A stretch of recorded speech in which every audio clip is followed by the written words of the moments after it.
Bariona. Jadi Makario itu adalah diberkati. Jadi kata berbahagia itu sebenarnya dalam bahasa aslinya adalah diberkati. Simon Bariona. Simon anaknya Bariona. Anaknya Yona atau Yunus dalam bahasa Arabnya dikatakan Yunus. Anak Yunus. Jadi, diberkati. Kenapa diberkati ya? Kenapa kok diberkati? Nanti kita lihat kenapa diberkati. Nah, kalimat yang berikutnya yang tadi dikatakan di sini, sebab bukan manusia yang menyatakan. Apa dikatakan di sini? Dalam bahasa aslinya dikatakan apa? Otisar kahe hahema o atau kalapto. Saya bukan ngajarin bahasa Yunani-nya, ada di bawahnya bahasa Indonesianya. Apa dikatakan? Sebab, poti itu sebab. Sebab bukan manusia dari daging dan darah mewahyukan kepada. Nah, ternyata dalam bahasa aslinya yang dimaksud dengan bukan manusia, ternyata itu terdiri dari dua kata. Yaitu apa? Dari manusia yang bukan dari daging dan darah. Maksudnya jadi yang berkata itu bukan manusia yang dari daging dan darah. Apa maksudnya daging? Daging itu terdiri dari apa? Jiwa dan tubuh. Tubuh itu apa? Mulutnya dia. Bukan dari mulutmu. Lalu jiwanya apa? Pikirannya. Jadi bukan pikiranmu yang menyatakan itu. Bukan juga keinginanmu yang menyatakan itu. Bukan juga perasaanmu yang menyatakan adalah Mesias, anak Allah yang hidup. Bukan. Jadi bukan dari mulutmu yang bergerak. Bukan dari pikiranmu, karena kau pikir siapa ini Yesus. Bukan. Bukan karena keinginanmu yang menyebut dia anak Allah. Bukan. Juga karena perasaanmu. Bukan, Petrus. Bukan. Itu dari daging. Dan darah itu apa? Darah itu menunjukkan keturunan. Jadi bukan kau karena keturunan bapakmu Yunus. Anak Allah yang hidup. Jadi kita ini orang-orang percaya sekarang, kalau mengatakan Yesus adalah Tuhan dan percaya, itu bukan karena pikiran saya, bukan karena keinginan saya, bukan karena perasaan saya, bukan juga karena keturunan orang-orang Kristen. Bukan karena bapak saya Kristen, bukan karena bapak saya pendeta, bukan karena bapak saya ketua sinode, bukan. Bukan karena itu. Itu yang dimaksud. Hoti sar kahe haima apekulapsen. Sorry. Bukan karena itu, bukan karena daging, bukan karena darah keturunan, bukan. Apa yang kau menyatakan ini? Allah ho pater muho en tois oranon, melainkan Bapakku, pater, Bapakku yang di sorga. Yang menyatakan Bapakku, iya Bapakku. Nah, Bapakku itu dari mana? Dalam bentuk apa Bapakku datang kepada Petrus?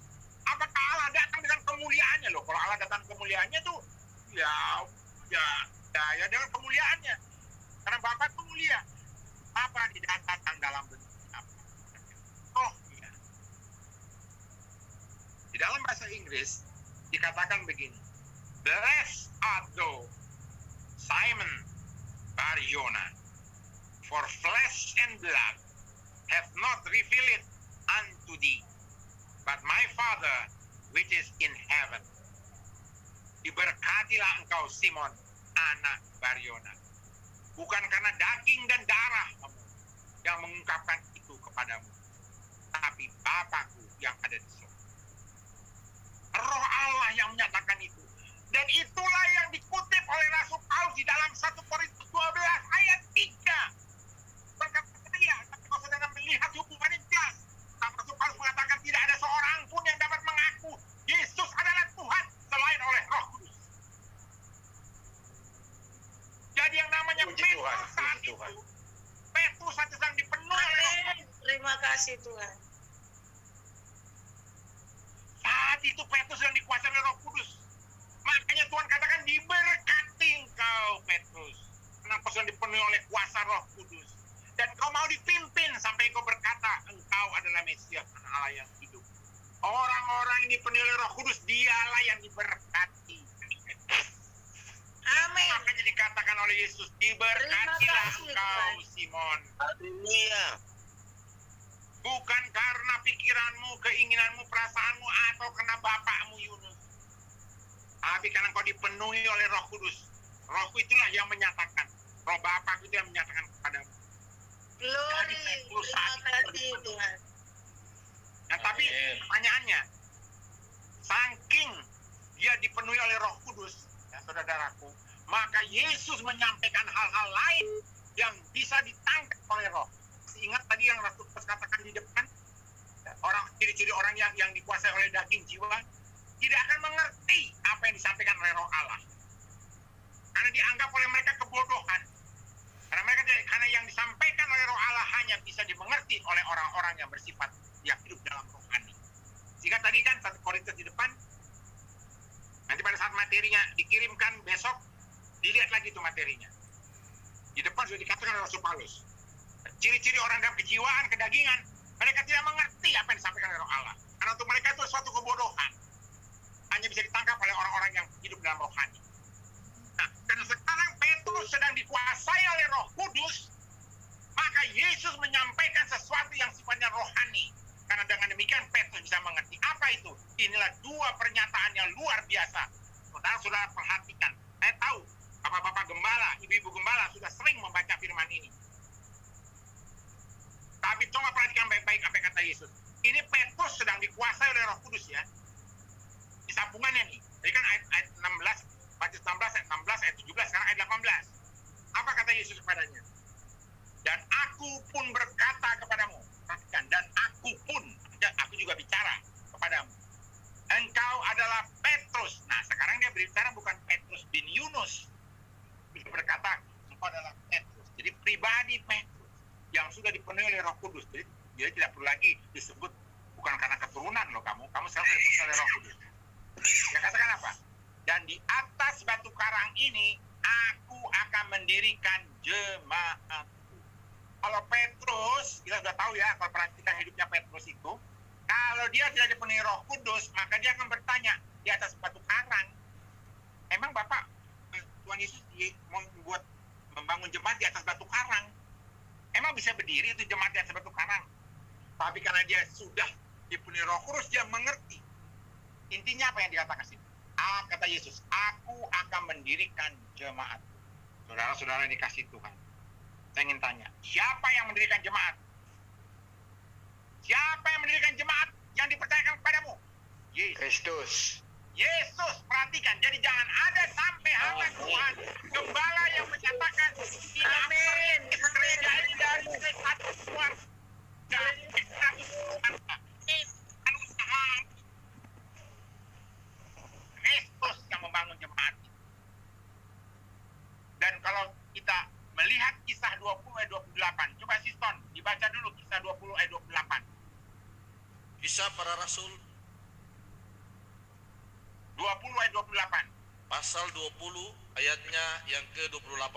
Kisah para Rasul 20 ayatnya yang ke-28. Demikian firman Tuhan. Karena itu jagalah dirimu dan jagalah seluruh kawanan, karena kamulah yang ditetapkan Roh Kudus menjadi penilik untuk menggembalakan jemaat Allah yang diperolehnya dengan darah anaknya sendiri. Jadi yang namanya jemaat yang Tuhan bangun di atas batu karang itu diperoleh oleh darahnya. Bukan darahmu, bukan darahku, bukan kinode, bukan apa. Oleh darah Kristus. Jadi jangan keluar dari mulut kita yang menyatakan aku yang merintis gereja ini. Dari satu keluarga, 5 keluarga, 10 keluarga, sampai sekarang 5 keluarga. Puji Tuhan. Itu semua Yesus yang mendirikan. Oleh darahnya. Diperoleh darah. Nah, semua jemaat-jemaat yang diperoleh darah itu Yesus katakan apa? Aku akan mendirikan jemaat dan apa? Ini kunci nih, dan ini. Coba semua hamba Tuhan nih, dengarkan nih. Ini yang bicara Yesus, bukan saya. Dan alam maut. Dalam bahasa aslinya dikatakan alam maut itu apa? Alam maut itu dikatakan apa? Mulai Hades. Atau gates of hell, pintu gerbang neraka.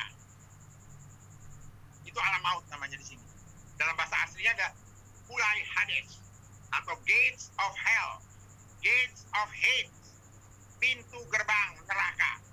Apa katanya? Pintu gerbang neraka atau gates of hell tidak akan menguasainya. Pasti tidak akan menguasainya.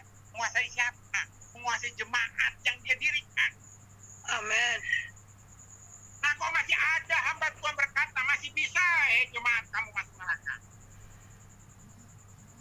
Katakan jelas, kalau aku yang mendirikan jemaat itu, mereka itu tidak akan, pintu gerbang neraka tidak punya kuasa untuk mengambil mereka. Haleluya. Tidak akan menguasainya, pasti tidak akan menguasainya. Di sini ada beberapa dosen bahasa Yunani.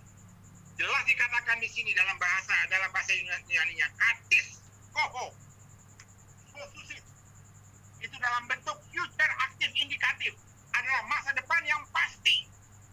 Silakan tanya sama dosen-dosen bahasa Yunani itu. Artinya apa di sini? Pasti tidak akan menguasainya. Pasti tidak akan menang. Pasti tidak berlaku yang namanya pintu gerbang itu. Terima kasih. Masih bisa hamba Tuhan berkata, kau masih bisa masuk neraka. Karena kau jemaat Tuhan. Gimana sih? Oh, Tuhan ampuni dia. Dasarnya dari mana? Ya, tapi tanpa ada yang bisa murtad. Yang murtad itu bukan jemaat yang Kristus bangun. Dia berjanji dalam Yohanes 6 ayat 37-39. Yohanes 10 ayat 28-29. Tidak akan hilang. Tidak akan kubuang. Tidak ada satu kuasa pun yang merebut. Termasuk itu bang neraka. Tidak bisa merebut. Dan sini Yesus aku akan mendirikan jemaat. Dan pintu gerbang neraka tidak akan bisa menguasai mereka. Tapi jemaat yang didirikan Tuhan, bukan jemaat yang didirikan oleh manusia. Jadi kalau ada jemaat kita yang ternyata dia jadi bunuh diri, kayak ada jemaat kita yang jadi apa namanya? Mualaf, itu bukan jemaat yang didirikan oleh Kristus. Jangan disamakan. Apel sama mangga itu beda, saudara. Apel sama mangga itu beda, jangan disamakan. Jemaat didirikan Kristus sama jemaat yang bukan didirikan Kristus itu beda. Didirikan Kristus tidak akan murtad, tapi yang bukan didirikan oleh Kristus pasti murtad. Jadi jangan disama-samain gitu ya. Nah, ini. Dan dia berkata ini kepada Petrus saat Petrus kuasai Roh Kudus. Luar biasa kan kepercayaan Tuhan sampaikan pada Petrus. Dan Petrus tidak protes loh. Ya, karena dia mengerti. Makanya dalam surat-surat Petrus berikutnya, termasuk dalam surat Petrus 1, Petrus 1, dan seterusnya, di situ jelas Roh Allah menjaga engkau. Nah, karena dia sudah mengerti yang firman ini. Maka dia katakan dalam 1 Petrus 1, saya lupa ayatnya berapa, silakan dibaca, dan 1 Petrus 1 ayat 1 sampai 25. Itu dikatakan Allah yang menjaga kau supaya kau tidak hilang dari hidup yang kekal. Bayangkan, dia sudah yakin. Dia mengerti firman. Itu yang pertama dikatakan. Tuhan disampaikan yang luar biasa. Dikatakan, kepadamu akan berikan kunci kerajaan sorga. Apa yang kau ikat di dunia ini akan terikat di sorga. Dan apa yang kau lepaskan di dunia ini akan terlepas juga di sorga. Dan itu Tuhan berikan itu kepada perintah kepada siapa? Petrus. Kepadamu. Nah, kepadamu itu bentuknya singular.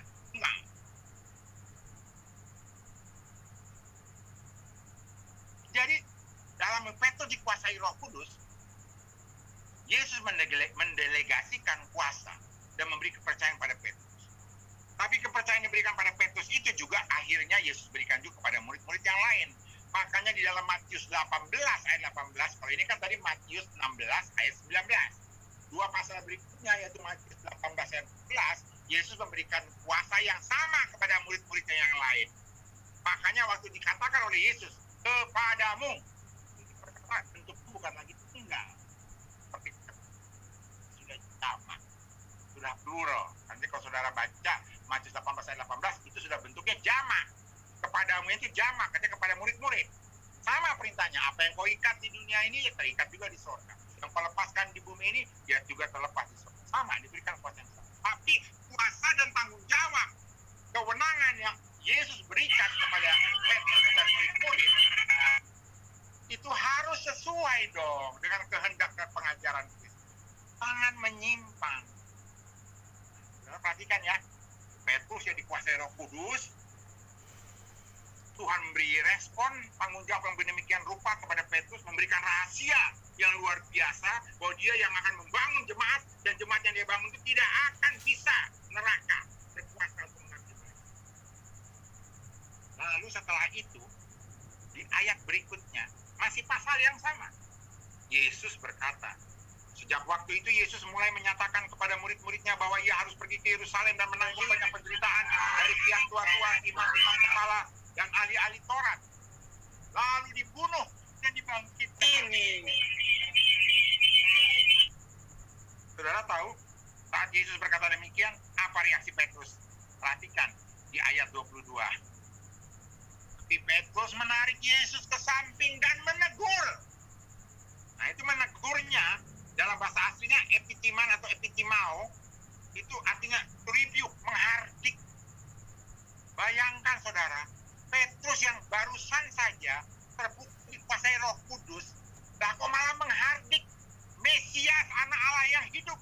Bukankah Petrus berkata engkau adalah Mesias, anak Allah yang hidup?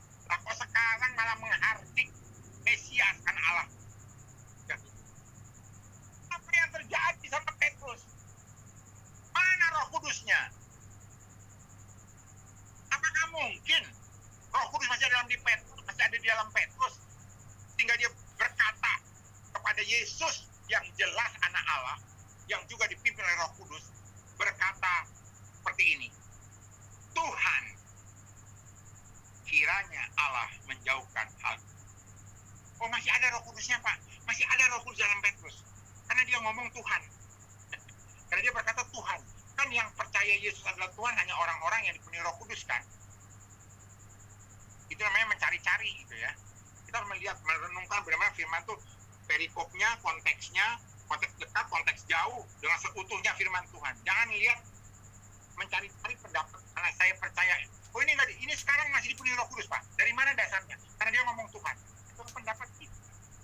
Padahal, itu juga sama-sama tahu kan. Di dalam Matius 7 ayat 22 sampai 23, dalam Matius 7 ayat 22 sampai 23. Matius 7 ayat 22 sampai 23. Yesus berkata begini, pada hari terakhir banyak orang akan berseru kepadaku, Tuhan, Tuhan, bukankah kami bernubuat demi namamu dan mengusir setan demi namamu dan mengadakan banyak mujizat demi namamu juga. Pada waktu itulah, kata Yesus ya, aku akan berterus terang kepada mereka dan berkata, aku tidak pernah mengenal kamu, enyahlah daripadaku, kamu sekalian membuat kejahatan. Enyahlah kau. Bayangkan. Bukankah mereka mengatakan Tuhan, Tuhan, Tuhan? Di sini juga Petrus mengatakan Tuhan. Tapi lihat kalimat berikutnya. Apakah kalimat yang dipenuhi Roh Kudus? Dia katakan apa? Kiranya Allah menjauhkan hal itu. Lah, Yesus kan barusan berkata, saudaraku. Ini kan kata-katanya Yesus. Yesus kan mengatakan apa yang sesuai Bapaknya katakan. Dia katakan, saya akan mengalami banyak penderitaan dari pihak tua-tua, imam-imam kepala, ahli Taurat. Saya akan dibunuh dan saya akan bangkit. Nah, kok Petrus, kalau memang dia dipenuhi Roh Kudus, kenapa malah ngomongnya Allah menjauhkan hal itu? Kok begitu menjauhkan itu? Allah. Kok kamu itu berani-beraninya mengatakan nggak jadi hendak Allah? Emangnya kamu siapa, Petrus? Emangnya Roh Kudus ngomong begitu? Tidak mungkin Roh Kudus menyampaikan sesuatu yang bertentangan dengan kehendak Allah. Nah, di sini kita bisa melihat, oh ternyata Petrus nggak ada Roh Kudusnya nih. Karena dia ngomongnya udah ngaco, udah tidak sesuai dengan apa yang Allah mau. Bahkan lebih hebat lagi kalimat Petrus berikutnya. Hal itu sekali-kali tidak akan menimpa engkau. Bayangkan. Dan dalam bentuknya itu adalah kepastian, future indicating. Pasti tidak akan menimpa. Ome estai, tidak akan menimpa. Shall never happen. Tidak akan. Emangnya siapa? Kok sampai kamu bisa mengatakan pasti tidak akan menimpa? Padahal Yesus sudah katakan pasti akan menimpa. Lah kok kamu bisa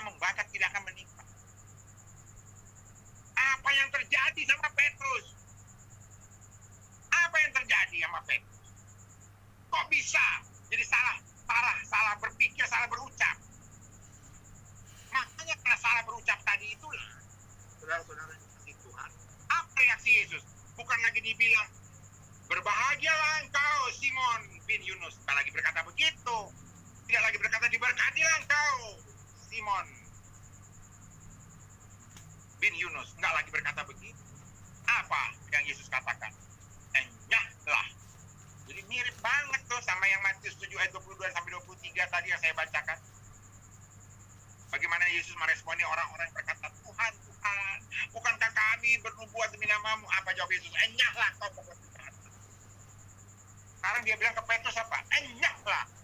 Iblis. Bukan lagi berkatilah engkau Simon bin Yunus. Enggak ada lagi tuh ucapan